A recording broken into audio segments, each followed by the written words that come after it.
Reproduire, ça fait penser en tout cas, deux chantiers importants pour moi. Le premier que j'ai ouvert en 84, qui est vraiment stricto sensu une reproduction des petits tableaux que le studio de Disney a dessinés pour représenter un musée imaginaire d'art moderne, que moi j'ai photographié et que j'ai fait agrandir à la taille que ces tableaux, on estime que ces tableaux auraient dans la réalité. Et donc on se rend compte qu'on donne corps à des tableaux qui n'existaient pas, et donc la fiction devient hyper réaliste, j'allais dire.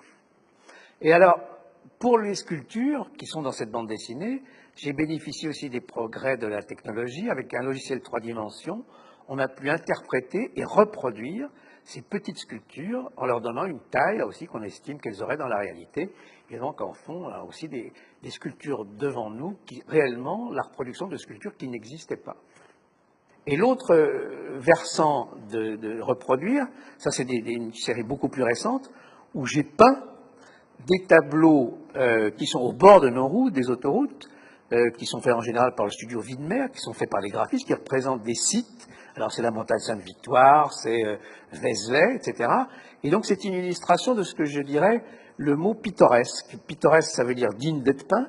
Donc je ne m'en suis pas privé, et c'est à la fois de la peinture de chevalet qui est reproduite, parce qu'on pourrait dire très simplement que la Société des autoroutes a planté son chevalet pour moi devant la montagne Sainte-Victoire pour que je puisse le peindre à mon tour.